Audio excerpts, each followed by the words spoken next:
빵 가르쳐주는 남자 빵트입니다. 자, 이번 영상은 지금 당장 내일 필기 시험을 봐야 돼. 아니면 3일 뒤, 아니면 일주일 뒤. 정말 지금 당장 급한데 뭘 공부해야 할지 모를 때 정말 초단기 속성으로 정말 아주 짧은 설명과 함께 외울 부분만 쏙쏙 집어서 시험 보실 분들을 위한 영상입니다.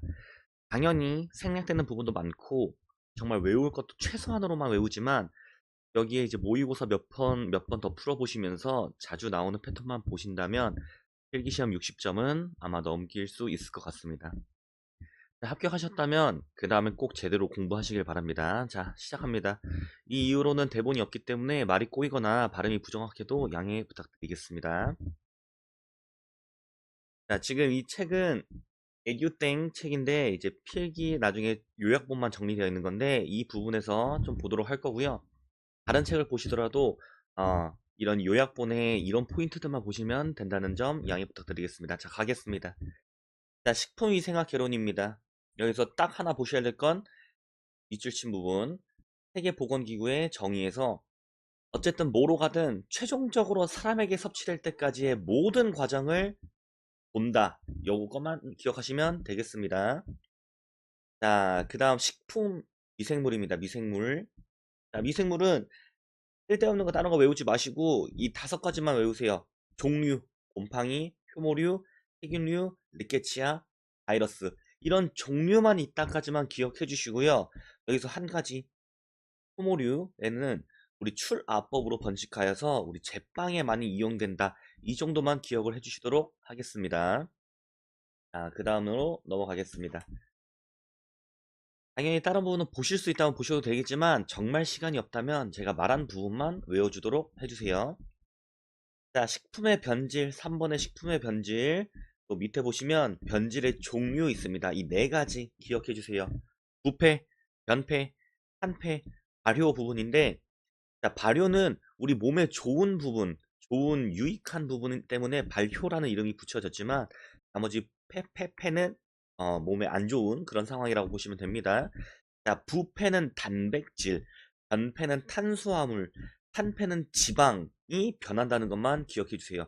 다른 뒤에 있는 말은 그냥 상황에 맞춰서 그 맞는 말, 맞는 조서만 붙이면 되겠습니다. 자, 오른쪽 페이지로 넘어가서 소독, 살균 및 방부입니다. 이것도 그냥 정의 부분만 기억해 주세요. 소독으로 포자, 세포는 죽이지 못함.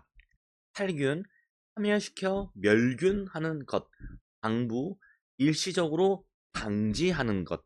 멸균, 무균 상태로 만드는 것. 이 정도만 기억을 해주시도록 하겠습니다. 자, 다음 자로 넘어가겠습니다.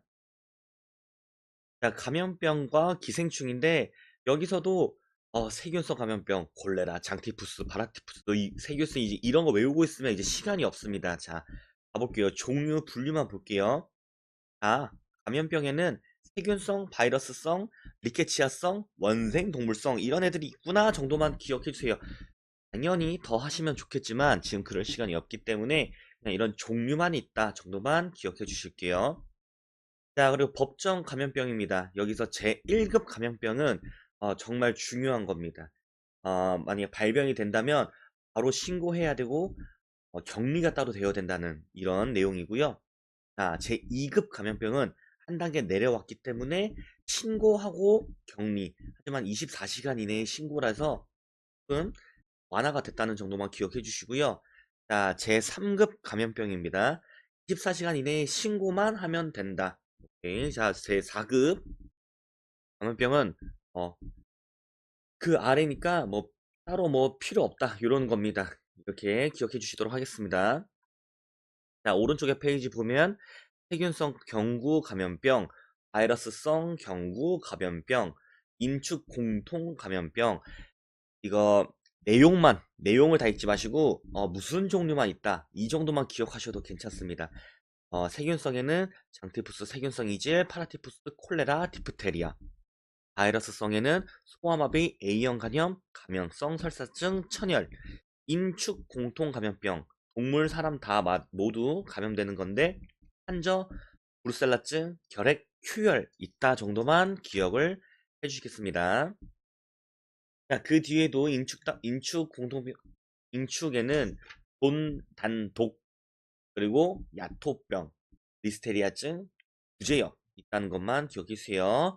자, 노로바이러스도 패스, 기생충의 종류에서는 자, 이게 자주 나오는 것 중에 하나가 있는데 어패류, 이번에 어패류 통해 감염되는 기생충을 보시면 지금 제가 밑줄 쳐놓은 반디스토마, 페리스토마만 기억해 주시는데 이것들은 이제 1숙주, 2숙주가 있습니다. 이거를 반디스토마, 외우렁이, 담수어, 페리스토마, 다슬기, 민물개, 가재 뭐 이렇게 외워주시거나 뭐 간외담, 해다민 뭐 이런 식으로 그냥 한 글자만 따셔서 외우셔도 됐습니다. 너무 완벽하게 외우려고 하지 마시고 그런 포인트들만 기억해 주도록 하실게요. 자, 오른쪽으로 넘어오셔서 육류도 유구조충, 무구조충이 있는데 이거 눈에 익힐 수만 있다면 한번 봐주시도록 해주시고요. 자, 식중독입니다. 자, 세균성 식중독에서 살모넬라균, 장염 비브리오균, 병원성 대장균 여기가 있는데 너무 힘드시다면 살모넬라균은 육류, 우유, 낙류, 달걀류, 어육에서 걸리게 되고 장염 비브리오균은 어패류, 그리고 병원성 대장균은 육류 및 가공품, 치즈두부에서 감염된다 정도만 기억해 주시고 조금 더 여유가 있다면 그 밑에 있는 감염 경로까지만 외우셔도 되겠습니다.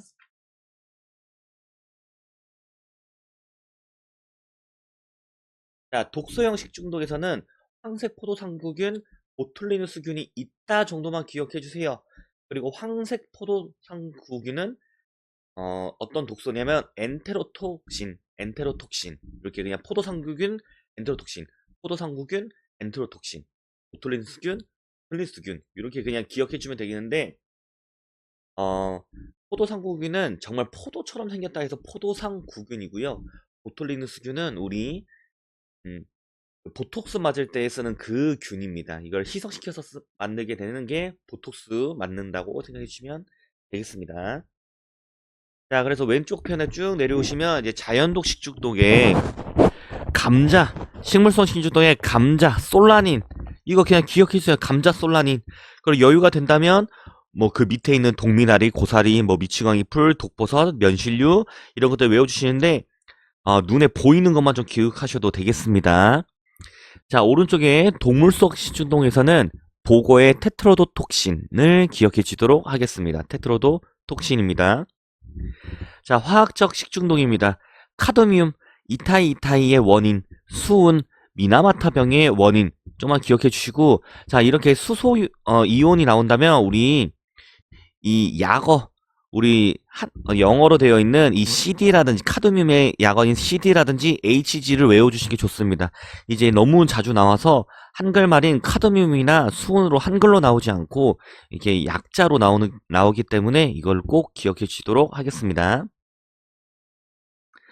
자, 오른쪽으로 내려가서 식품 첨가물에 방부제, 살균제, 항산화제 이런 게 있다 정도만 기억해 주시도록 하겠습니다. 자, 그 다음 장에도 그냥 전체적으로 이런 것들이 있다 이런 거 다 하나씩 외우면 답이 없다 그냥 이렇게 기억을 해주시고요. 자, 오른쪽 밑에 8번에 해썹 보겠습니다. HACCP 해썹인데 요 해썹은 위해 요소 분석 중요 관리점의 약자인데 이런 게 가끔 시험에 나오기도 합니다. 위해 요소 분석 중요 관리 위험한 거를 미리 관리한다 이렇게 기억해 주시도록 하겠습니다. 자, 뒷장으로 넘기셔서 자, 근데 이 해썹에서 준비 5단계와 7원칙 설정은 좀 은근히 나오는 편이라서 이거 천천히 읽어보셔서 한번 외워지도록 해주실게요. 요거 그냥 단순하게 너무 그 막 해썹팀 구성, 제품 설명서 작성 이렇게 정확한 워딩을 전부 외울 필요는 없고요. 이런 과정이구나. 뭔가 팀을 구성하고 그 다음에 설명서를 작성하고 그 다음에 사용 용도를 파악하고 흐름도 평면도 작성하고 이제 그 흐름도와 평면도와 일치하는지 확인 뭐 이런 것들 이런 식으로 좀 편하게 정리만 하셔도 괜찮습니다. 7원칙 또한 이런 식으로 편하게 봐주시도록 하겠습니다. 자, 이렇게 식품위생은 여기까지고요. 자, 그 다음 장에 재료과학입니다. 재료과학. 자, 재료과학은 우리 1. 탄수화물 보도록 하겠습니다. 탄수화물은 분류로 보면 단당류, 이당류, 다당류인데 자, 단당류는 탄수화물이 가수분해에 의해 가수분해 모르겠어요? 그냥 빼세요. 자, 더 이상 분해되지 않는 가장 단순한 당이 하나짜리라고 해서 단당류입니다. 1당류, 단당류라고 합니다. 자, 2당류는 그럼 당이 두 가지 붙어 있는 건데 종류 세 가지, 지금 세 가지만 기억하실게요. 설당, 다른 이름으로는 자당, 그리고 메가당, 유당, 이 세 가지만 기억해 주세요. 자, 그리고 세 개짜리부터 그 이상, 하나 두 개가 아니라 세 개짜리부터 그 이상, 막 100몇 개, 막 200몇 개, 300몇 개, 1000몇 개 붙어 있는데 이것들은 전부 다 다당류라고 이해해 주시면 되겠습니다. 그 외에는 전부 다 다당류입니다. 자, 그 다음에 전분의 구조를 보게 되시면 아밀로스, 아밀로펙틴이 있는데 이거를 이게 표로 보고 이거 하나씩 하나씩 외우려고 하면 좀 헷갈립니다. 그래서 제가 작게나마 그림을 그려놨는데 잘 안 보이시긴다면 확대를 하셔서 한번 보시게 되면 되겠습니다.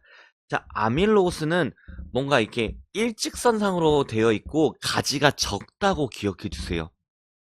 아밀로펙틴은 가지가 많고 분자량도 많다. 뭔가 되게 많다. 이런 이미지만 기억해 주시고요. 자, 이 그림까지도 기억이 안 난다. 아밀로오스, 아밀로펙틴. 자, 아밀로까지는 같은데 오스는 글씨가 훨씬 더 간편하게 쓰일 수 있겠죠? 근데 뭔가 펙틴은 뭔가 글자 획수를 더 많이, 그리고 가지도 더 많아 보이죠? 이렇게 외워주세요. 아밀로오스는 오케이, 단순한 일자. 아밀로펙틴은 팩이 되게 복잡하게 쓰여졌으니까 복잡한 구조다 라고 기억해 주시고, 자, 여기서 이제 그냥 밑줄 친 것만 기억하시면 되겠습니다. 다른 것까지 문제가 나온다면 그냥 과감하게 버리세요. 자, 가겠습니다. 아밀로오스, 편하게 쓰는 오스. 자, 분자량 적음, 직쇄상 배열, 일자, 이게 직선으로 되어 있다는 겁니다. 그리고 직선으로 되어 있다 보니 호화, 노화가 빠르다. 길이 일직선으로 뚫려 있으면 빠르게 갈 수 있다라고 착안해 주시면 되겠습니다.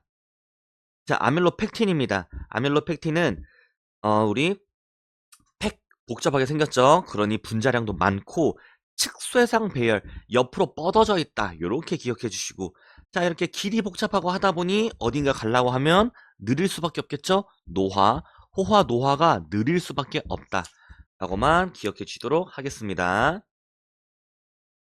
자, 그래서 그 다음 장으로 넘어가시면 전분에 호화, 노화 있는데 호화는 물과 열을 가해서 익힌다. 그리고 소화가 잘됨 기억만 해주세요. 노화는 그 익힌 게 식거나 그래서 딱딱하게 바뀐다. 상한다. 딱딱하게 바뀐다. 이 정도만 기억해 주시도록 하겠습니다. 그리고 노화는 마이너스 7도에서 10도에서 가장 빠르게 진행된다라고 기억해 주실게요. 자, 지방입니다. 지방은 지방산의 분류에서 우리 포화지방산과 불포화지방산이 있습니다. 자, 포화지방산, 불포화지방산 헷갈려 하지 마시고 포화 이것만 기억하실게요. 자, 포화는 뭔가 가득 차 있다는 겁니다. 뭔가 구조가 가득 차 있어서 탄탄하다고만 기억해요. 구조가 가득 차 있다. 그래서 이중결합이라는 게 없어요. 가득 차 있으니까요. 그리고 가득 차 있으니까 상온에서는 고체인 겁니다. 그리고 이 고체들은 동물성 유지에 많다. 그리고 가득 차 있기 때문에 융점과 비점이 높다라고 기억해 주실게요. 그냥 포화지방산은 꽉 차 있다. 가득 차 있다. 자, 불포화지방산입니다. 뭔가 불포화지방산 비어있다는 뜻입니다. 그러니 이중결합, 뭔가 불안한 이중결합이 있다는 거고, 그러니 불안하기 때문에 상온에서 액체인 거고요. 그리고 식물성 유지가 많이, 그러니까 식물성은 불포화지방산. 그리고 산화되기 쉽고 약하니까요. 그리고 이중결합이 많을수록 융점이 낮아짐, 더 불안할수록 융점이 낮아짐. 이렇게 기억해 주시도록 하겠습니다. 자, 필수지방산은 몸에서 만들어질 수 없어서 필수적으로 내가 먹어야 된다는 것을 뜻하는 겁니다. 필수지방산, 몸에서 만들 수 없어서 필수적으로 먹어야지 만들어진다는 거. 자, 그래서 종류는 세 가지가 있는데 이거만 리놀레산, 리놀렌산, 아라키돈산 따로 외우지 마시고요. 그냥 레렌산, 그리고 하나는 아라키돈산 이렇게만 외워주세요. 레렌산, 아라키돈산 이렇게만 외워주세요. 자, 나머지는 그냥 다 패스하겠습니다. 그냥 편하게 넘기시고요. 자, 오른쪽에 넘어가서 단백질입니다. 단백질. 자, 단백질의 아미노산. 자, 탄수화물의 가장 작은 단위 뭐였나요? 포도당입니다. 포도당. 여러분들 가장 작은 거 포도당, 탄당, 단당류. 자, 지방의 가장 작은 단위는 우리 지방산과 글리세린인데 요거는 조금 기억해 주시고요. 자, 단백질의 가장 작은 분자량은 아미노산입니다. 아미노산. 단백질, 아미노산. 이렇게 그냥 기억해 주세요. 자, 그래서 필수 아미노산입니다. 또 나왔네요. 필수. 몸에서 만들 수 없기 때문에 먹어야만 하는 거. 자, 근데 성인의 경우는 8가지입니다. 그리고 유아 회복기에는 이 8가지에 여기는 한 가지만 써져 있어서 제가 추가드렸습니다. 히스티딘과 아르기닌을 먹어줘야 됩니다. 히스티딘과 아르기닌. 성인이 되면은 별로 필요치 않다입니다. 자, 근데 요 위에 있는 8가지. 아, 외우려고 하면 외우면 좋겠는데 이것도 귀찮기 때문에 뭔가 외우고 싶다면 뒷글자가 뭔가 닌 뭔가 네 글자 닌 막 이런 식으로 하면은 좀 눈에만 익혀주신다면 조금 편안하게 고를 수 있겠습니다. 시험에서는 뭐 8가지를 전부 나열하시오 이런 식으로 안 나오기 때문에 이런 식으로만 외우셔도 괜찮습니다. 자, 그 다음에 내려오셔서 효소입니다. 효소. 효소는 무언가 큰 덩어리를 작게 잘라주는 거다라고 기억해 주실게요. 자, 그래서 효소에 분류해 보시면 4가지만 확실하게 기억하실게요. 자, 인버테이스, 인베르타제라고도 하는데 요거는 이제 옆에다가 스쿠라제라고도 써주세요. 자, 그래서 요거는 설탕에 따른 힘은 자당이고 영어로는 스크로스라고 하는데 이 설탕 2가지 붙어 있는 거 2당류거든요. 2가지 붙어 있는 걸 하나씩 따로따로 분해한다는 것입니다. 자, 그래서 그 따로따로 분해한다는 게 포도당, 과당이네요. 자, 말타아제라고도 하는데 요거는 맥아당이고요. 맥아당, 영어로는 말토우스입니다. 말토우스. 자, 이 메가당은 포도당과 포도당으로 나뉘어집니다. 락테이스입니다. 락테이스라고 하기도 하고 락타제라고도 하는데 이 유당은 다른 말로 락토스라고 합니다. 락토스. 이거 영어로 알고 있으면 좀 외우기가 좀 편합니다. 자, 그래서 유당은 포도당과 갈락토스로 나뉘게 되는데요. 지금 이 2당류 3가지 설탕, 메가당, 유당은 뭔가 2가지에서 한 가지, 그러니까 2개가 붙어 있는 게 하나하나 따로 분류될 때 모두 다 공통적으로 포도당이 가지고 있네요. 그럼 포도당에 설탕은 과당, 메가당은 포도당, 유당은 갈락토스가 붙어 있다고 기억해 주시면 되겠습니다. 요거는 꼭 기억해 주세요. 이건 이렇게 표로 정해서 기억해 놓으시면 2당류가 단당류로 변하는 과정과 이때 필요한 효소를 한 번에 외울 수가 있습니다. 자, 그래서 표 마지막에는 치마제라고 있는데 요거는 우리 이스트에 있기 때문에 요걸 꼭 기억해 주세요. 치마제 이스트에 있는 것. 그래서 단당류를 알코올이나 CO2 우리 이산화탄소로 나눈다는 걸 기억해 주실게요. 자, 그 다음 장으로 넘어가셔서 재료과학입니다. 재료과학. 자, 재료과학에서는 자, 지금 1번에 단백질량에 따른 밀가루에 분류해서 다 필요 없고 강력분, 중력분 나누는 거는 그냥 간단하게 단백질 함량이 11, 19라고 외워주세요. 11, 19. 11% 이상이면 강력분, 10%면 중력분, 9% 이하면 박력분이라고 그냥 기억해 주실게요. 자, 그리고 밀가루의 주요 단백질 중에 제가 표시해 놓은 2가지만 기억해 주세요. 글리아딘, 글루테닌인데 뒤에는 필요 없고 글리아딘은 신장성을 담당하고 글루테닌은 탄력성을 담당하는 겁니다. 자, 여기서 이거 2가지 기억하기 헷갈리신다면 글리아딘, 글루테닌만 기억하시고요. 글루테닌이 티귿이기 때문에 탄력성을 담당한다고만 기억해 주시면 나머지는 신장성이라는 거 기억해 주세요. 자, 그 다음에 이제 보시게 되면 오른쪽에 넘어가시면 밀가루의 저장인데 자, 숙성되지 않은 밀가루의 특징 다 필요 없습니다. 뒤에 보시면 불안정하다, 노란색을 띈다, 적당하지 않다, 잘 형성되지 않다. 어쨌든 안 좋다는 뜻인 겁니다. 숙성된 밀가루는 위에 보시면 희게됨, 글루텐 질을 개선하고 흡수성을 좋게 함, 무언가 좋게 해준다는 뜻인 겁니다. 이렇게만 구별하실게요. 자, 4번의 반죽의 물리적 실험입니다. 페리노그래프. 페리노그래프는 밀가루의 흡수율, 물을 얼마나 먹냐, 그리고 믹싱 시간, 반죽을 치는데 얼마나 걸리냐, 그리고 믹싱 내구성, 이 좋은 반죽을 얼마나 버티고 있느냐를 구별하는 것인데, 이게 특수한 그래프를 쓰는데 이 500BU라는 부분이 가장 적절하다라고 보시면 되겠습니다.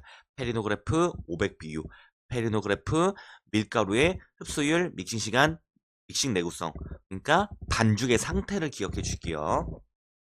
자, 아밀로그래프입니다. 아밀로그래프는 밀가루의 호화 정도를 확인할 수 있는 건데 이것 또한 400에서 600BU가 적당하다. 이것만 기억해 주세요. 익스텐소 그래프, 익스텐션이란 단어하고 비슷한데요. 반죽의 신장성, 늘어나는 저항도를 측정하는 건데요. 이것까지만 기억해 주실게요. 자, 감미제입니다. 감미제의 기능 1, 단맛, 당연하죠. 단맛. 그리고 메일라드 혹은 마이야르 반응과 캐러멜 반응으로 껍질색, 그리고 노화지현, 독특한 향을 내 부드럽게 하는 연화작용, 그리고 이스트의 먹이, 그리고 제품의 속을 부드럽게 함. 이 정도만 기억해 주시도록 하겠습니다. 자, 그 다음 장으로 넘어서 메가를 나와 있는데, 자, 메가는 그냥 바라한 보리라고 기억해 주시고요. 바라한 보리. 그래서 이런 영양분들이 많아서 쓰인다라고 기억해 주시고, 자, 유지 넘어가겠습니다. 유지. 자, 유지에서 우리가 자주 쓰는 거 버터, 마가린, 쇼토닝인데요. 자, 버터에서 보실 거는 수분이 있다는 것, 그래서 상할 수 있기 때문에 여름에는 냉장 보관, 겨울에는 상온 보관하셔도 된다는 점. 그리고 가소성의 범위가 좁다만 기억해 주실게요. 자, 마가린입니다. 버터의 대용품입니다. 버터의 대용품. 버터는 곡물성 지방이고요. 자, 마가린은 버터의 대용품으로 식물성 유지를 경화시켜 만든 제품입니다. 자, 그래서 지방 80%, 우유 16.5% 정도 있다는 정도만 가볍게 기억해 주시고요. 자, 버터의 대용품 정도로만 기억해 주시도록 하겠습니다. 자, 쇼트닝입니다. 쇼트닝은 라드의 대용품인데, 자, 라드는 그 위에 있지만 돼지 기름으로 만든 건데 저희 제과 제빵에선 쓰지 않습니다. 왜냐하면 이 아이들은 균일하게 나오지 않기 때문에 쓰지 않고 쇼트닝을 씁니다. 쇼트닝. 자, 쇼트닝은 식물성 유지에 수소를 첨가하여 만든 거고요. 그렇기 때문에 뭐 이상한 애들이 아니기 때문에 쓰셔도 무방합니다. 자, 그리고 대부분의 수분이 0.5% 이하이거나 수분이 거의 없기 때문에 아예 없거나 하기 때문에 얘들은 상하지 않습니다. 그래서 냉장 보관 안 하시고 상온 보관하셔도 됩니다. 그리고 특징으로는 소금 성분이 없고요. 색과 풍미가 없습니다. 무색, 무미, 무취. 자, 색과 풍미가 없습니다. 자, 그 다음 표로 내려오셔서 제과제빵용 유지, 기름 성분의 성질 및 특성에서 세 가지만 보고 가실게요. 자, 크림성입니다. 크림성. 공기를 모아서 크림이 되는 성질입니다. 가소성입니다. 가소성. 상온에서 너무 단단하지 않으면서 높은 온도에서도 너무 무르지 않게 하는 성질입니다. 그러니까 잘 버티고 있다는 건데요. 이게 굉장히 중요한 겁니다. 자, 쇼트닝성입니다. 쇼트닝성. 자, 제품의 부드러움과 바삭함을 주는 성질입니다. 이 정도에 따라서 바삭하게 만들 수도 있고 쇼트닝을 덜 넣으면 좀 더 부드럽게 만들 수 있고 요렇게 좀 봐주면 되겠습니다. 쇼트닝성. 바삭함이라고 보실게요. 자, 오른쪽으로 넘어오셔서 자, 제과제빵에서의 유지의 기능입니다. 자, 껍질을 얇고 부드럽게 함입니다. 껍질을 얇게 부드럽게 함, 그리고 연화작용 부드럽게 함, 수분 증발을 방지하여 노화를 지연입니다. 영양가를 높여 반죽의 신장성, 늘어남을 증가시키는 것, 가스 보유력을 증대시켜 빵의 부피를 크게 함. 간단하게 요것만 기억해 주실게요. 자, 이스트입니다. 이스트 너무 중요하지만 여기서 이것만 외우고 갈게요. 자, 이스트에 들어있는 효소는 프로테이스 혹은 프로테아제, 자, 라이페이스 혹은 리파아제, 인버테이스 혹은 인베르타아제, 말테이스 혹은 말타아제, 그리고 치마제가 있다고 기억해 줄게요. 프로테이스, 리파제, 라이페이스, 인베이테이스, 말테이스, 치마제. 자, 이런 게 있다는 것만 기억해 주도록 하겠습니다. 자, 그 다음 장으로 넘기셔가지고, 자, 달걀을 보게 되면은, 달걀 이거 굳이 중요하진 않는데, 그냥 편하게만 보고 가실게요. 자, 껍데기는 달걀의 10% 정도고요. 전라는 노른자 흰자를 말하는 겁니다. 그리고 수분 75%, 고용분 25%. 자, 노른자는 달걀의 30%를 차지하고요. 수분, 고용분이 각각 50%, 50대 50이라고 기억해 줄게요. 자, 흰자는 달걀의 60%를 차지하고요. 수분이 88%, 고용분이 12% 정도다 기억해 주시면 되겠습니다. 자, 신선한 달걀의 특징은 한번 읽어보시고 너무 당연한 얘기니까 기억가 나는 것만 기억해 주시고요. 자, 우유입니다. 우유는 오른쪽으로 넘어가셔서 우유의 기능만 보실 텐데요. 자, 완충제의 효과를 영향을 줍니다. 그래서 글루텐을 강화시킨다. 블라블라. 어쨌든 뒤로는 좋은 효과를 준다. 자, 착향시켜 풍미를 개선, 좋은 효과를 준다. 유당의 캐러멜화로 껍질색이 좋아짐, 좋은 효과를 준다. 영양 강화와 단맛, 좋은 효과를 준다. 보수력이 있어 촉촉함, 좋은 효과를 준다. 밀가루의 단백질 강화, 좋은 효과를 준다. 자, 무슨 뜻인지 알겠죠? 일일이 다 외우지 마시고 일단 뭔가 좋은 효과라는 것만 기억해 주시고 거기에 맞춰서 가볍게만 외워주시면 되겠습니다. 자, 10번 물의 경도에 따른 분류입니다. 자, 연수, 악영수, 경수 제가 빨간 글씨로 써놨습니다. 부드러운 물, 수돗물, 단단한 물인데요. 자, 이것들은 연수는 부드러운 물이기 때문에 글루텐을 연화시킨다. 악영수는 적당한 물이다. 경수는 반죽을 단단하게 만든다.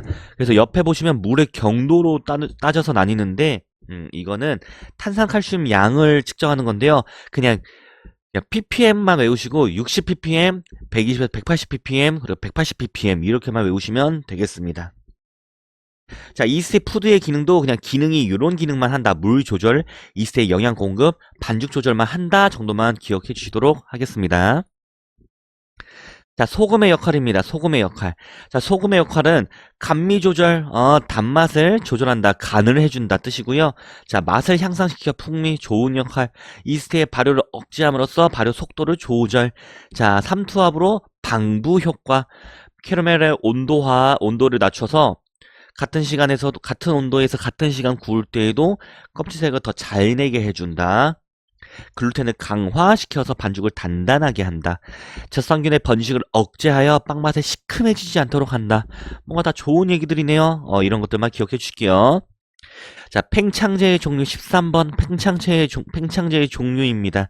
자, 천연 팽창제 이스트 이것만 기억하세요. 화학 팽창제 베이킹 파우더, 탄산수소 나트륨 중조 혹은 베이킹 소다입니다. 이것만 기억해 주실게요. 자, 14번의 안정제입니다. 자, 뭔가 안정시킨다는 뜻이고요. 한천, 해조류, 젤라틴, 동물, 펙틴, 과일 이것만 기억해 주시고 오른쪽 넘어가셔서 CMC, 셀룰로스, 알긴산, 큰 해초에서 온다. 이렇게만 기억해 주실게요. 그 뒤에는 나중에 외워주세요. 자, 안정제의 기능입니다. 다 읽어보시면 뭔가 다 개선시키고 안정시킨다. 이름 그대로 안정시킨답니다. 간단하게만 외워주세요. 자, 15번 토핑입니다. 초콜릿. 자, 템퍼링에서 안정된 상태로 굳을 수 있도록 온도를 조절하는 공정이라고 하네요. 온도를 조절해서 조절하는 공정. 자, 그렇기 때문에 끝에 2번에서 녹는 감촉이 좋아짐. 뭔가 좋아지려고 하는 거예요. 그리고 템퍼링을 하지 않으면 광택이 적고 풍미와 용해성이 떨어지며 팻블룸의 원인이 될 수 있음입니다. 자, 팻블룸입니다. 카카오버터가 원인이 되는데 팻버터. 자, 지방이 분리되었다가 다시 굳으면서 얼룩이 생기는 현상. 안 이쁘단 뜻이에요. 자, 슈가블룸입니다. 설탕이 원인이 되는데요. 자, 습도가 높은 장소에 오래 방치되어 있거나 급작스러운 온도 변화에 의해서 나타나는 현상이네요. 자, 향료와 향신료는 당연히 그냥 편하게 읽고 넘겨주실게요. 자, 영양학입니다. 영양학. 자, 영양학에는 열량 영양소가 있습니다. 이때 외우셔야 될 건 탄수화물은 1g당 4칼로리, 지방은 1g당 9kcal, 단백질은 g당 4kcal인데, 자, 칼로리랑 킬로칼로리는 같은 말입니다. 그리고 이렇게 외우세요. 탄수화물, 단백질은 4kcal, 그리고 지방은 9kcal. 이거 외우셔야 됩니다. 나중에 계산하는 식이 나오는데 이거 알고 계시면 그냥 계산하시면 되시는 겁니다. 자, 기능은 열량 발생, 체온 유지, 에너지원으로 이용입니다. 자, 그 다음에 구성 영양소, 조절 영양소는 이따 정도만 기억해 주세요. 몸에 중요하지만 여기서는 그냥 가볍게만 외워주실게요. 자, 탄수화물입니다. 탄수화물, 당질이라고도 표현하는데요. 자, 탄수화물의 기능은 1g당 4kcal의 열량을 공급, 1g당 4kcal. 그 다음에 뭐 혈당 유지 어쩌고 저쩌고 단백질 저장작용 이런 것들은 그냥 편하게 외워주세요. 자, 그 다음에 넘어가서 지방입니다. 지방은 1g당 9kcal, 그리고 뭐 지용성의 뭐 흡수 촉진, 장기 보호, 체온 유지, 장내 윤활제, 시간이 된다면 이것도 그냥 나중에 편하게 보고 외워주세요. 자, 오른쪽으로 넘어가서 단백질입니다. 단백질의 기능에서는 에너지 공급원 1g당 4kcal, 이거 외워주시고요. 뭐 체액 중성 유지, 그리고 효소 호르몬 항체를 형성하는 거, 이것도 외울 수 있으면 외워주시도록 하겠습니다. 자, 그 다음에 조절 영양소에서 무기질입니다. 이거 사실은 내용도 외우시면서 이 결핍 시에 무슨 일이 벌어지는지 외우시면 되는데 그냥 읽고 외우시면 되겠습니다. 칼슘 뭐 구루병이 나타난다, 이런 것들만 가볍게 외워주세요. 자, 그 다음 장으로 넘어가셔서, 자, 비타민입니다. 비타민에는 두 가지가 있는데, 자, 수용성 비타민과 지용성 비타민이 있습니다. 수용성 비타민은 비타민 B군, B 숫자, 그리고 C가 수용성 비타민이고요. 이거는 물에 용해되니까 수용성입니다. 물에 용해돼서. 그렇기 때문에 신속히 나타남, 매일 공급해야 됨. 이렇게만 기억해 주시고요. 자, 지용성 비타민은 지방에 녹는 거겠죠? 자, 근데 여기서 ADEK가 있는데 이걸 ADEK 따로 외우지 마시고 그냥 아덱이라고 외우세요. 아덱. 그리고 결핍은 성서히 나타남, 매일 공급할 필요 없음이라고 기억해 주실게요. 자, 수용성 비타민의 종류입니다. 외울 수 있으면 외워주시는데 그 결핍증만 외우신다면 굉장히 도움이 많이 되실 겁니다. 자, 지용성 비타민도 결핍증까지만 외워주신다면 무난합니다. 그 뒤까지는 여유가 된다면 외우시는데 다 외우실 필요는 없으세요. 자, 4번입니다. 오른쪽 중간에 4번 물. 자, 체내 수분의 20%를 상실하면 생명의 위험 초래입니다. 자, 물 먹어야 된다는 뜻이에요. 자, 3번, 큰 3번입니다. 소화와 흡수에서 밑에 보시면 에너지 대사에 기초 대사량은 사람의 생명을 유지하는 데 필요한 최소한의 대사량입니다. 최소한의 대사량. 자, 에너지 대사율은 생물체가 행한 작업의 강도를 알 수 있는 기준입니다. 자, 기초 대사량과 에너지 대사율 기억해 주실게요. 자, 그 다음 장에 우리 이제 제과제빵의 제조 들어가는데, 자, 믹서입니다. 믹서. 자, 수직형 믹서입니다. 수직형 믹서, 버티컬 믹서. 소규모 제과점에서 사용하는 반죽을 만들 때 사용하는 거. 수평형 믹서, 수평으로 생긴 믹서고요. 대량 생산에 쓴다. 스파이럴 믹서는 저속으로 돌리는데 스파이럴로 고정되어 있어 제빵 전용 믹서. 이것까지만 외워주실게요. 자, 오븐은 세 가지가 있습니다. 데크 오븐, 소규모 제과점에서 쓰는 거고요. 자, 들어가는 입구와 나오는 입구가 같다가 주요 포인트입니다. 자, 터널 오븐은 반죽을 넣는 입구와 제품을 꺼내는 출구가 다르다는 건데 어떤 터널에 집어넣으면 그 터널에 돌아가면서 알아서 구워서 나온다는 뜻이에요. 자, 컨벡션 오븐인데 컨벡션 오븐, 공기를 데워서 오븐 뒤쪽에 있는 팬으로 순환시켜서 열을 돌린다는 뜻이에요. 열풍을 돌린다는 뜻입니다. 그래서 일정한 크기와 고른 색의 제품을 만들 수 있다입니다. 자, 그 다음에 3번 제빵 전용기기의 발효기는 발효시키는 기계, 분할기는 분할시키는 기계, 둥글리기 라운더는 둥글리는 기계, 정형기는 모양을 만드는 기계, 도우 컨디셔너는 급속냉동, 냉장, 완만한 해동, 2차 발효까지 거의 모든 기능을 해주는 자동 조절해주는 기계입니다. 자, 오른쪽으로 넘어가서 생산관리입니다. 생산관리 2번은 그냥 넘기시고 생산관리. 자, 생산관리의 정의에는 사람, 재료, 자금 이 세 가지가 중요하다까지만 기억해 주시고, 자, 밑에 넘어가서 2번 원가의 구성 요소에서 한번 읽어보시고, 너무 당연한 얘기라서 그냥 읽고 기억만 해주시도록 하겠습니다. 자, 그 다음 장으로 넘어가셔서 왼쪽 편도 그냥 편하게 그냥 넘기세요. 그냥 지금은 외울 시간이 없습니다. 자, 오른쪽에 과자류 제조에서 자, 가겠습니다. 밀가루.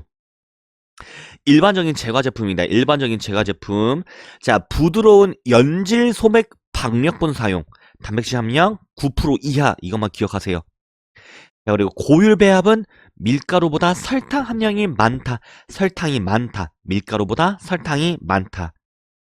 퍼프 페스츄리는 강력분 사용. 일부 쿠키나 도넛은 중력분 사용. 식감이 쫄깃한 거는 강력분, 중력분 사용. 이것만 기억해 주세요. 자, 2번 설탕 자당에는 아까 설탕 자당 감미가 역할해 준 거 다 말했습니다. 자, 그래서 마지막에 퍼짐성 조절만 기억하실게요. 과자의 반죽의 퍼짐 정도를 조절할 수 있다. 예를 들어서 제가 서브 땡땡에 쿠키를 써놨는데, 자, 되게 퍼지는 제품들은 슈가 파우더를 쓰거나 설탕을 다 녹이게 된다면 이렇게 퍼진다 정도만 기억해 주실게요. 자, 유지입니다. 유지. 자, 유지에는 좀 중요한 내용들이 있는데 크림성입니다. 크림성. 아까도 말했듯이 크림성. 공기 포집 능력을 극대화하는 크림입니다. 쇼트닝성. 전부 입자를 끊어놓는 성질이므로 바삭하고 부드러운 정도를 조절하여 식감을 형성시킨대요. 자, 가소성입니다. 성분의 변형시킨 모양이 그대로 남고 원래의 형태로 돌아오지 않는 성질입니다. 고체 유지는 온도가 올라가면 액체화되며 가소성이 잃게 됨. 그러니까 좋은 고체는 이 가소성이 넓어서 고체 상태를 오래 유지하는 게 좋다는 뜻인 겁니다. 자, 신장성입니다. 신장성. 파이용 마가린, 우리 퍼프 페스츄리, 크로와상 같은 걸 만들 때 밀었을 때 끊어지지 않고 늘어날 수 있는 그 성질을 뜻하는 거예요. 자, 그리고 두 칸 띄어서 윤활 적용입니다. 글루텐 형성을 방해하여 유동성을 크게 함으로 부드러운 반죽이 됨. 글루텐 형성을 방해한다. 기억해 주실게요. 자, 달걀입니다. 달걀도 구조 형성, 그리고 수분 공급, 농후화제, 결합제, 반죽은 뭔가 액체를 걸쭉하게 만든다. 팽창작용, 유화제 역할. 유화제는 중요합니다. 유화제는 노른자에 있고요. 노른자에 레시틴 나오면 무조건 유화제 찍고 넘어가시는 겁니다. 자, 그리고 연화작용, 착색작용, 영양 증진, 풍미맛 증진. 가볍게만 외워주고 이 순서만 이런 내용만 기억해 줄게요. 자, 오른쪽에 넘어가서 물입니다. 물.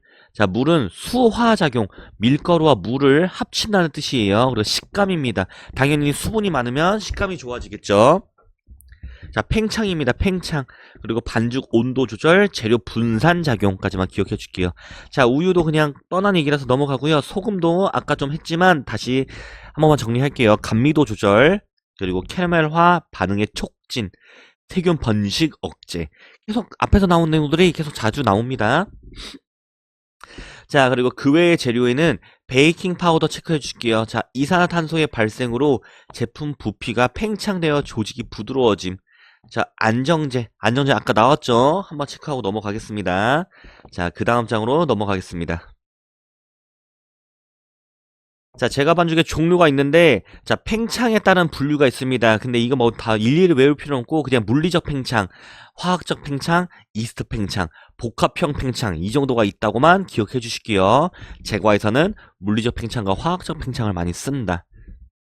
자, 반죽 특성에 따른 분류인데요. 자, 반죽형 반죽은 비중이 0.8, 거품형 반죽은 0.5 정도로 기억하시면 되시고요. 뭐 크림법이 있다, 블렌딩법이 있다, 설탕물법, 단단계법이 있다. 달걀 거품형 반죽에는 공립, 별립, 제누아즈법, 머랭법, 시폰형이 있다. 이 정도만 기억해 주시도록 할게요. 그 뒤에 만드는 순서 같은 건 나중에 외우시도록 하겠습니다. 자, 제과 공정에서 배합표 작성에서 베이커스 퍼센트가 있는데 이거 나중에 제빵할 때 또 나오겠지만 저희 굉장히 중요한 겁니다. 사실은 밀가루를 100%로 해서 나머지를 다 그 100% 대비 몇 프로, 100% 대비 몇 프로 있다는 걸 기억하시는 정리하는 배합표입니다. 자, 여기서 잠깐 말씀을 드리고 갔는데 저희는 레시피라고 표현 안 하고 배합표라고 말씀하셔야 되는 게 맞습니다. 자, 오른쪽으로 넘어가셔서 고율배합과 저율배합입니다. 자, 고율배합은 밀가루보다 설탕이 많다. 그리고 반죽의 비중이 낮게 오래 굽는 거. 온도를 낮고 오래 굽는 거. 오버베이킹이라고 기억하실게요. 저율배합입니다. 설탕보다 밀가루가 많은 거고요. 반죽의 비중이 높은, 온도를 높고 짧게 굽는 언더베이킹, 짧게 굽는 언더베이킹입니다.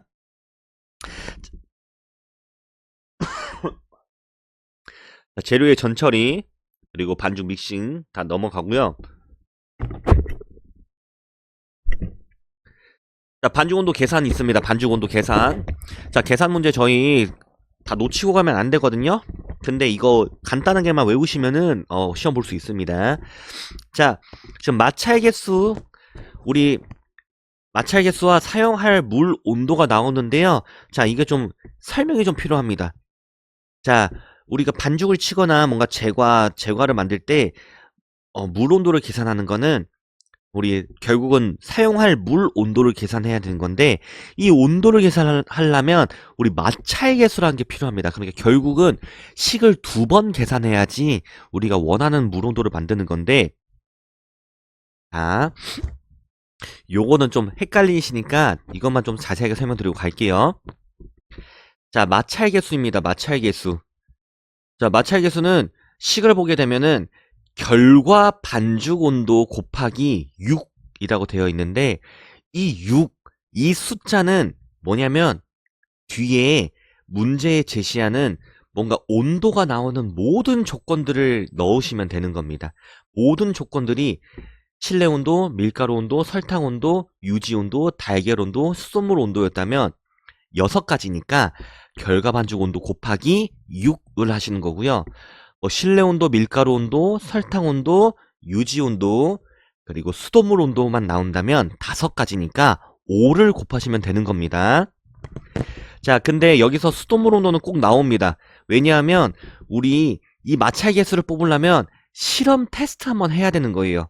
그러니까 뭣도 모르기 때문에 그냥 반죽을 한번 쳐봐야 되는 겁니다. 그래서 이 반죽을 아무것도 모를 때 반죽을 쳐봤을 때에 그때의 수돗물 온도를 여기다 쓰셔야 되는 거고요. 그리고 그렇게 아무것도 모르고 쳤을 때 나오는 결과 반죽 온도, 그 온도를 처음에 나오는 결과 반죽 온도라는 칸에 넣으셔야지 우리가 쓰는 그 기계의 마찰 개수를 알 수가 있는 겁니다. 그러니까 처음 테스트를 한 결과로 이 마찰 개수를 뽑는 거예요. 자, 그 다음에 이제 사용할 물 온도로 넘어가는 겁니다. 자, 그래서 사용할 물 온도는 이제 우리가 원하는 반죽 온도를 이 처음에 희망 온도에 넣는 겁니다. 그리고 뒤에 그 6은 아까와 똑같이 조건이 6가지면 6, 5가지면 5, 4가지만 4 이렇게 쓰는 거고요. 자, 여기에 실내 온도, 밀가루 온도, 블라블라블라, 이제 아까 수돗물 온도 대신에 마찰 개수를 여기다 넣어주시면 되는 겁니다. 자, 이거를 한 번만 정리하시고 하면은 외우기 편하기 때문에 이렇게 기억해 주실게요. 자, 마찰 개수는 우리가 아무것도 모를 때 테스트 삼아서 나왔던 결과로 마찰 개수를 뽑는 거고요.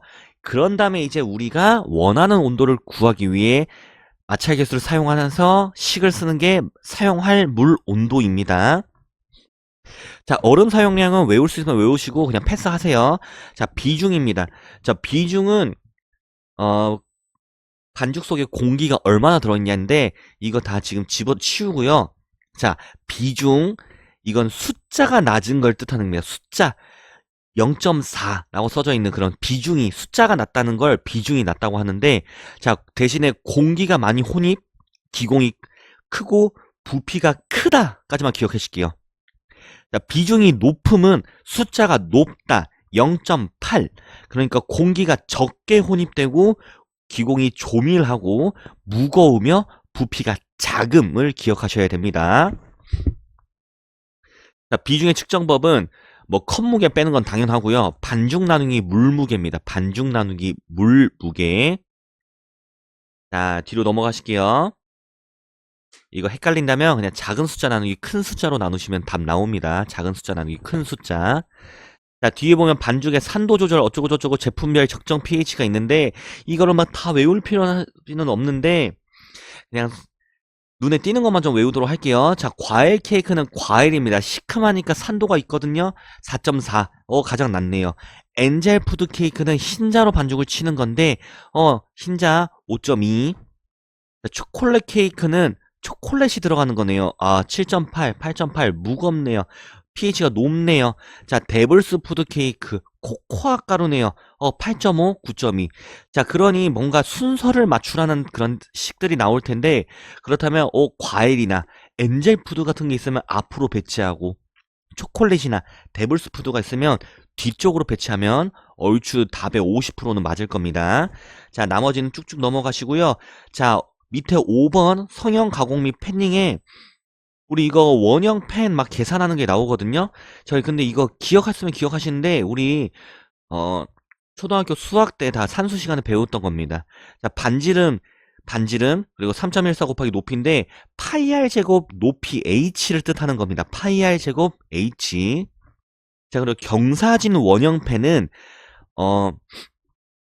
우리 그 윗면이랑 아랫면의 길이가 다르다는 뜻인데 그 윗면의 평균 반지름 그리고 밑에 평균 반지름에 그걸 더하면 됩니다. 그러니까 뭐라고 생각하시냐면 윗변 더하기 아랫변의 평균을 반지름이라 기억하시면 되세요. 자, 그래서 그 평균 반지름에 그걸 파이 r 제곱으로 해가지고 h까지 하시는 겁니다. 자, 비용적은 자, 반죽이 1g당 차지하는 부피로 단위는 세제곱센티미터 퍼 그램 수인데 이걸 외우실 필요는 없으시고요. 뭐라고 기억하시면 좋으시냐면 자, 비중이 높으면 비용적이 적다. 이렇게 기억하시고 비중이 낮으면 비용적이 크다입니다. 자, 비중이 높으면 이게 많이 안 부풀기 때문에 비용적이 적다, 덜 부푼다라고 보시면 되시고요. 비중이 낮다는 많이 부풀기 때문에 비용적이 크다라고 기억하시면 되겠습니다. 자, 오른쪽으로 넘어가셔서 오버베이킹. 자, 오버베이킹은 낮은 온도로 오래 구운다 해서 오버베이킹이에요. 고율 배합에 쓰고요. 언더베이킹은 높은 온도로 짧게 구운다고 해서 언더베이킹입니다. 저율 배합에 쓰고요. 자, 튀기기입니다. 튀기기 기름 온도의 적정 온도는 180도. 발현 현상은 219도 이상 온도가 올라가면 푸른 연기가 나는 현상, 타는 겁니다. 타는 거예요. 자, 그러니 당연히 우리 튀길 때는 발현점이 높은 튀김으로 써야 된다는 점입니다. 자, 튀김 기름의 4대적입니다. 이거 너무 자주 나와서 이제 나오지도 않는데, 자, 온도, 수분, 공기, 이물질 이 4가지 외우도록 하겠습니다. 자, 냉각입니다. 냉각의 정의는 오븐에서 꺼낸 과자류 제품을 상온에 방치하여 온도가 점점 내려가는 것을 말하는 겁니다. 35도에서 40도 정도 만들어야 되고요. 목적은 그래야지 균이 생기지 않아서 피해 방지, 그리고 슬라이스, 절단이나 포장의 용이함. 자, 냉각 방법도 뭔가 자연 냉각도 있고요. 터널에 넣는 것도 있고 에어 컨디션을 써서 냉각시키는 방법이 있습니다. 자, 아이싱은 그냥 넘어가겠습니다. 다음 장으로 넘어갈게요. 자, 제품 평가 보시면 되는데 제품 평가는 일일이 외우지 마시고요. 이것만 기억해 주실게요. 맛이 좋고 향이 좋고 밸런스가 맞아야 된다. 이거에 맞추신다면 웬만한 거는 거의 다 맞아갑니다. 맛이 좋고 향이 좋고 밸런스가 좋아야 된다. 자, 4번입니다. 큰 4번의 제품별 제거 방법인데 자, 이것들 지금 너무 많이 하면 헷갈리니까 그냥 봐야 될 것만 볼게요. 자, 1번 파운드 케이크입니다. 파운드 케이크. 자, 밀가루 100인데 이거 뭔 뜻이냐면 파운드 케이크 어원이 주요 4가지의 재료를 1파운드씩 써서 만들었다 해서 파운드 케이크예요. 자, 이렇게만 기억하시고 자, 오른쪽 넘어가셔서 거품형 케이크의 스펀지 케이크. 스펀지 케이크에는 덮게 하는 방법 고배합 중탕법이라고도 하는데 이 덮게 하는 방법은 달걀, 설탕, 소금을 43도로 중탕해서 휘핑한다입니다. 이것까지만 기억하실게요. 덮게 하는 방법 43도. 덮게 하는 방법 43도입니다. 자, 일반법은 중탕을 안 한다는 뜻이에요. 그래서 베이킹 파우더를 넣는다라고만 기억해 주시도록 하겠습니다. 자, 뒤로 넘어가겠습니다. 자, 롤케이크입니다. 롤케이크는 터지면 안 됩니다. 터지지 않기 위해서 설탕 대신 시럽을 대체하거나 덱스트린을 쓰거나 너무 낮지 않게 굽는다든지 이렇게 그냥 뒤쪽에 있는 것만 기억해 줄게요. 근데 가장 중요한 것 중에 하나는 설탕 대신 시럽을 넣는다. 그리고 그에 따른 애들은 한번 기억해 주도록 해주실게요. 자, 중간으로 넘어가시면 유지에 의한 팽창 중에 제조 방법 중 반죽형 반죽이 있습니다. 스코틀랜드식이라고 하기도 하는데, 자, 유지를 밀가루와 함께 호두 크기로 다져서 반죽을 하는 건데, 이거 다른 말로 블렌딩법입니다. 블렌딩법. 자, 접기형은 프랑스식이네요. 우리가 흔히 알고 있는 밀어 펴서 접는 걸 반복하는 패턴입니다. 자, 무팽창법은 다 그냥 넘어가고요. 자, 오른쪽으로 넘어가서 쿠키입니다. 쿠키. 자, 쿠키의 분류는 반죽형 반죽의 쿠키, 반죽형 반죽은 드롭, 스냅, 쇼트브레드 있다는 정도만 기억하시고요. 뭐 짜는 쿠키, 밀어 펴는 쿠키 기억할 수 있으면 기억해 주세요. 드롭, 스냅, 쇼트브레드 쿠키. 거품형 반죽은 스펀지 달걀을 베이스로 하는 건데 스펀지 쿠키, 머랭 쿠키가 있습니다. 스펀지 쿠키의 가장 대표적인 건 핑거 쿠키가 있습니다. 우리 티라미수에 넣을 때 쓰는 핑거 쿠키. 자, 그 다음에 내려가셔서 화학적 팽창 또 케이크 도넛에 튀김 온도, 아까 우리 튀김 온도 어떻다고요? 평균 180도. 그리고 튀김 기름의 깊이는 한 12에서 15cm가 중요하다고 하네요. 자, 그 다음 장 넘어가도록 하겠습니다. 자, 도넛에서 가장 중요한 문제는 발한 현상입니다. 자, 수분에 의해서 도넛에 묻은 설탕이나 글레이즈가 녹는 현상인데요. 자, 이거는 설탕 사용량의 증가, 충분한 냉각, 튀김 시간 증가 등의 방법으로 대처할 수 있어요. 자, 이번에 슈입니다. 슈. 자, 반죽을 만들 때 완전 호화시켜서 그다음에 만드는 거고요. 자, 물 분사는 굽기 중에 껍질이 너무 빨리 형성되는 것을 막기 위해 물을 분사함입니다. 굽기입니다. 처음에는 윗불을 약하게 아랫불을 높게 굽다가 그래서 밑에서 빵 쳐올려서 부풀게 했다가 어느 정도 시간이 지나면 윗불을 높이고 아랫불을 낮춰서 구워서 다 익게끔 만들어 주는 겁니다. 자, 그리고 절대로 굽기 과정 중에는 오븐 문을 열지 않도록 합니다. 바로 슈가 주저앉을 수 있습니다. 정말 완벽하게 굽지 않는다면 오븐 문을 열지 않습니다. 자, 냉과는 제품을 냉장시켜서 완성시킨다는 뜻인데 젤리, 바바로아, 무스, 푸딩, 블라망제 이런 것들이 있습니다. 자, 이제 마지막 제빵입니다. 제빵. 자, 제빵의 주요 재료의 기능 중에서 자, 밀가루는 경질 소맥, 단단한 경질 소맥의 강력분을 쓰고요. 단백질 뭐라고요? 11% 이상. 그래서 단백질은 물과 형성되어서 글루텐을 만든다. 자, 물은 악영수, 우리 ppm 120에서 180의 악영수를 쓰셔야 되고요. 자, 글루텐 형성, 반죽의 농도 온도 조절, 용매 또는 분산제, 전분의 수화, 평균 효소의 활성화 작용. 아까 제과하고 좀 비슷한 내용들이 있습니다. 거기에 플러스만 해주세요. 자, 이스트입니다. 이스트. 이스트는 탄산가스, 알코올, 산, 열을 생성한다는 거 기억해 주실게요. 탄산가스, 알코올, 산, 열. 자, 소금입니다. 소금. 소금은 풍미를 높이고요. 잡균의 번식을 억제하고요. 그리고 발효 속도와 글루텐을 조절시키고 강화시킨다고 하네요. 자, 설탕은 아까도 나왔던 내용하고 똑같이 나오는데 하나만 더 기억해 주세요. 이스트의 먹이가 가장 중요합니다. 이스트의 먹이. 자, 그리고 유지는 아까도 또 나온 겁니다. 반죽의 뭐 부피 증가, 뭐 유동성 향상, 수분 보유력 향상, 아까 나왔던 거 그대로 외워주시면 되겠습니다. 달걀도 패스. 자, 우유는 밀가루의 흡수율, 그리고 뭐 글루텐 강화, 오버 믹싱의 감소, 어쨌든 뭔가 좋은 상황으로 만들어준다는 것만 기억해 주실게요. 자, 넘어가겠습니다. 자, 또 나왔습니다. 제빵 공정의 배합표 작성에는 베이커스 퍼센트를 쓴다는 거 기억해 주시고요. 이거 계산하는 문제 나올 수 있습니다. 밀가루 함량을 100%로 잡는 겁니다. 자, 넘어가서 3번에 반죽의 목적에는 반죽의 목적에는 재료 분산, 수화작용, 글루텐 발전, 반죽의 공기 혼입시켜 이스트 활성화, 반죽을 잘 만들어야지 제빵에 쓰기 좋다는 뜻인 겁니다. 자, 믹싱의 단계는 픽업, 클린업, 발전, 최종, 렛다운, 파괴 단계 이 6가지가 있다는 거 기억해 주세요. 6단계. 픽업, 클린업, 발전, 최종 렛다운 파괴 단계. 자, 오른쪽으로 넘어가서 1차 발효입니다. 1차 발효. 자, 발효의 목적. 나머지 다 중요하지만 발효의 목적만 보실게요. 반죽의 팽창, 숙성, 그리고 빵의 향 발달, 좋은 결과를 내준다. 이거 기억해 줄게요. 자, 5번의 성형입니다.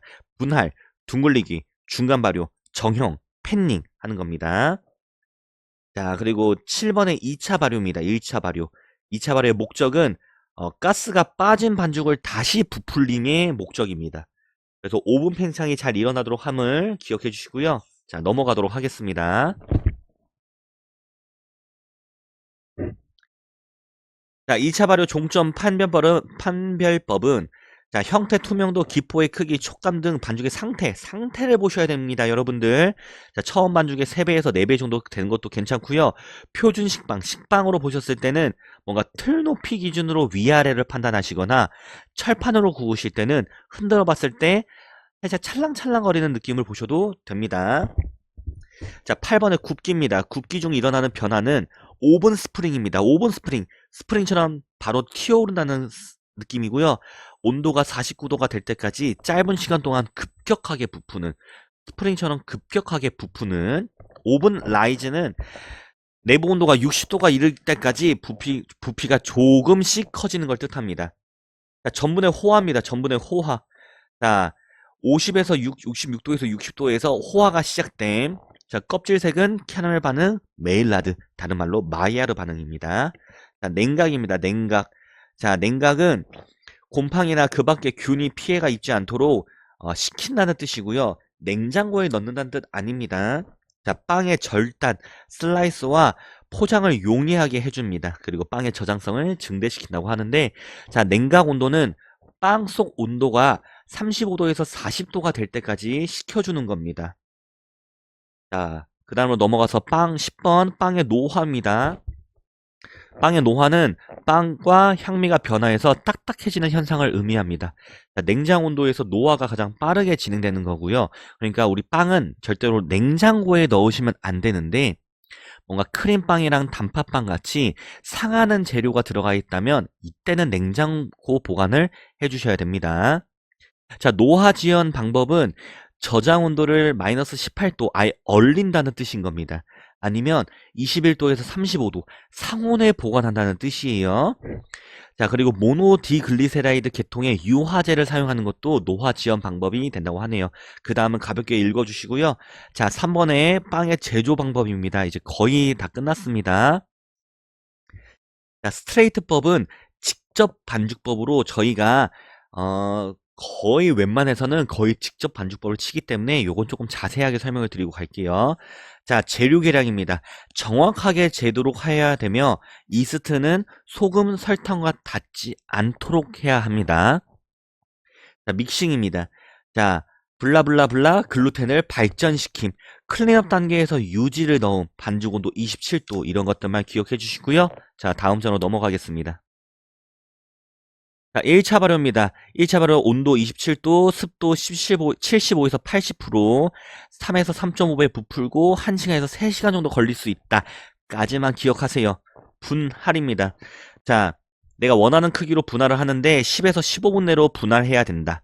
자, 둥글리기, 큰 기포를 제거하며 반죽의 표면을 매끄럽게 함. 기억해 주세요. 자, 둥글리기, 반죽의 표면을 매끄럽게 함. 자, 중간 발효입니다. 다시 살짝 발효시키는 뜻이고요. 정형입니다. 내가 원하는 모양을 만든다. 팬닝. 자, 이거를 식빵 틀에 넣든 철판에 넣든 뭔가 틀에다가 넣는 것을 뜻하는 겁니다. 자, 마지막으로 2차 발효입니다. 발효 온도 35에서 43도, 습도는 85에서 90%, 시간은 30분에서 1시간 정도 걸릴 수도 있다는 뜻입니다.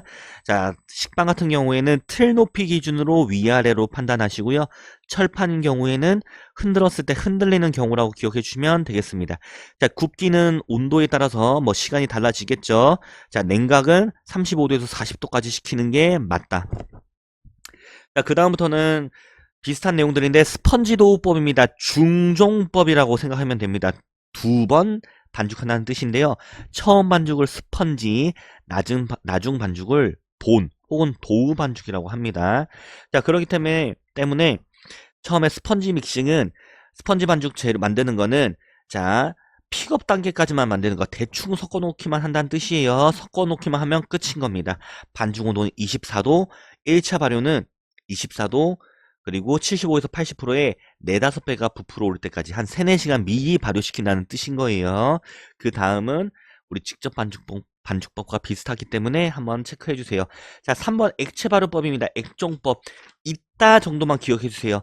자, 그 다음에 연속식 제빵법도 이따 정도만 기억해 주세요. 이따 정도만. 자, 5번의 노타임 반죽법도 이따 정도만.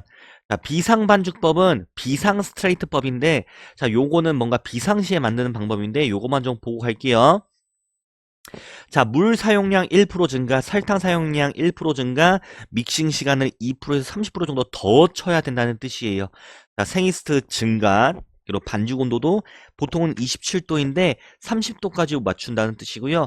자, 1차 발효는 대신에 15분에서 30분 확 줄어든다는 뜻인 겁니다. 자, 소금까지도 1.75% 줄인다면 더 좋은 결과를 발생할 수 있다는 것만 기억해 주세요. 자, 정말 마지막입니다. 장점은 자, 노동력 임금 절약인데 비상시 그리고 빠른 대처가 가능함인데 단점은 이스트 냄새가 나고 부피가 고르지 않음, 저장성이 짧아 노화가 빠름. 그러니까 시간을 사들이고 뭔가 질은 살짝 떨어진다는 뜻을 뜻하면 됩니다. 자, 7번 냉동 반죽법입니다. 이것도 이따 정도만 기억해 주시고요. 자, 이 다음으로는 뭔가 제품의 그런 평가나 그런 것들인데 이것들은 편하게 봐주고 이 제품 평가 또한 제거와 마찬가지로 맛과 향이 좋아야 되고요. 밸런스가 맞아야 된다라고만 기억해 주시면 되겠습니다. 자, 여기까지 지금 1시간 가까이 이제 설명을 드렸는데요. 여기까지만 기억하신다면 우리 시험 6가지 60점 넘어서 합격할 수 있습니다. 자, 그러니 요거 지금 제가 말씀드린 것만 체크해 주시고 이것만 달달달 외우신다면 아마 시험은 합격할 수 있을 겁니다. 자, 고생하셨고 저희 필기시험 합격하도록 하겠습니다. 기원합니다. 화이팅입니다. 지금까지 빵트였습니다.